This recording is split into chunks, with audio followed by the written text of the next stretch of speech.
చేసుకోవాలో చూపిస్తాను.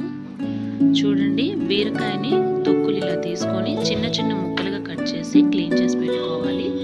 టమాటా పచ్చిమిర్చి తీసుకొని వాటిని చిన్న చిన్న ముక్కలుగా కట్ చేసేసుకోండి. ఈ పచ్చడి చాలా సింపుల్గా చేసుకోవచ్చు. మీరు కావాలి అంటే చింతపండు కూడా మీరు వేసుకోవచ్చు అండి. నేనైతే టమాటాలు తీసుకున్నాను. నేను ఒక్కోసారి చింతపండు టమాటా రెండు కాంబినేషన్లో కూడా చేస్తాను.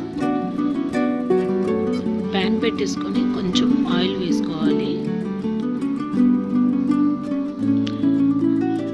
కొంచెం సరిపోతుంది. ఇప్పుడు మనం తొక్కులన్నీ వేసేసుకోవాలి. ఆయిల్ ఎందుకు కొంచెం వేసుకున్నానంటే తర్వాత మళ్ళీ మనం చట్నీకి పోపు వేసుకుంటాం కదా, అందుకోసమని కొంచెం వేసుకున్నా. ఇప్పుడు మొత్తం గరిటెతోటి కలిపేసుకోవాలండి ముక్కలన్నీ. తర్వాత మనం పచ్చిమిర్చి యాడ్ చేసుకుందాం. పచ్చిమిర్చిని కూడా మొత్తం కలిపేసుకోవాలి. తర్వాత నేను ఇప్పుడు టమాటాని యాడ్ చేస్తాను.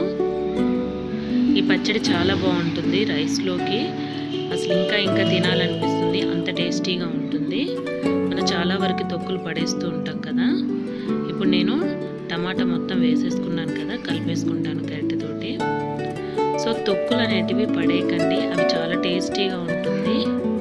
వాటిని పచ్చడి చేసుకోవడం వల్ల అవి టేస్టీతో పాటు మనకేంటంటే ఫైబర్ అనేది పోకుండా చక్కగా ఆ పీచు పదార్థాలు అనేటివి మనం ఇలా పచ్చడి చేసుకోవడం వల్ల కూడా మనం గెయిన్ చేయొచ్చు. ఎందుకంటే చాలామంది మనం ఏం చేస్తూ ఉంటామంటే ఆ తొక్కులన్నీ పడేస్తూ ఉంటాగా, అలా చేయొద్దు. పసుపు యాడ్ చేసుకుంటున్నానండి, అది ఆప్షనల్. మీరు వేసుకోవాలంటే వేసుకోండి, లేదంటే లేదు. నేనైతే కొంచెం యాడ్ చేసుకుంటాను. ఇప్పుడు కొంచెం జీలకర్ర వేసుకుందామండి. జీలకర్ర వేసుకోండి, చాలా టేస్ట్ అనేది వస్తుంది మనకి చట్నీకి. ఒక 1/2 టీ స్పూన్ వేసుకుంటే సరిపోతుంది.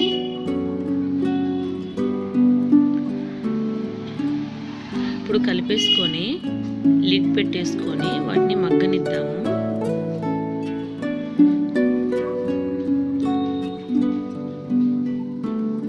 నాకు ఈ పచ్చడి చాలా ఇష్టం అండి. మగ్గుతుంది కదా, ఇప్పుడు చూద్దాము ఎలా మగ్గిందో.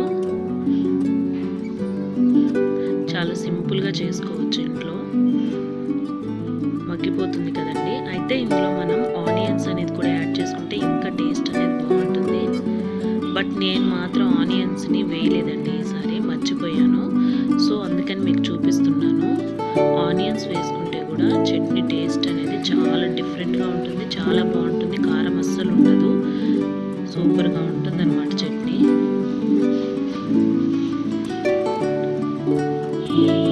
ఈ చట్నీ మనం చేసుకుంటే ఫ్రిడ్జ్లో పెట్టుకుని 10 days వరకు కూడా ఉంటుందండి. చక్కగా సైడ్ డిష్ లాగా కూడా మనం మంచిగా ఈ చట్నీని యూజ్ చేసుకోవచ్చు. చూడండి, బాగా మగ్గింది కదా. అలా చక్కగా మగ్గేంత వరకు మనం సిమ్లోనే పెట్టి ఉడికించుకోవాలి. చూడండి, మెత్తగా అయింది కదా. ఇప్పుడు మనం మిక్సీ పట్టేసుకుందాము.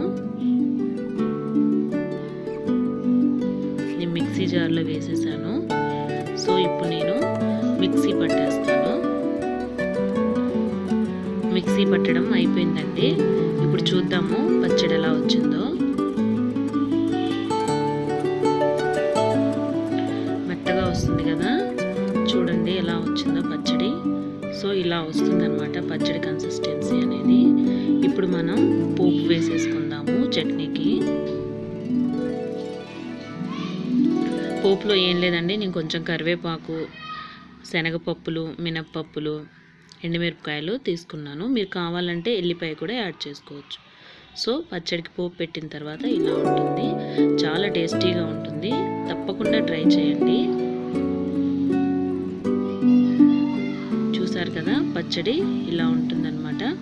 రైస్లోకి బాగుంటుంది, దోశల్లోకి బాగుంటుంది, ఈవెన్ చపాతీలో కూడా చాలా టేస్టీగా ఉంటుంది. ఖచ్చితంగా ట్రై చేయండి.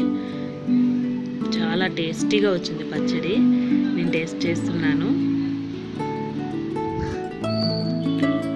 చాలా బాగా వచ్చిందనమాట. సో ఖచ్చితంగా ఖచ్చితంగా ట్రై చేయండి.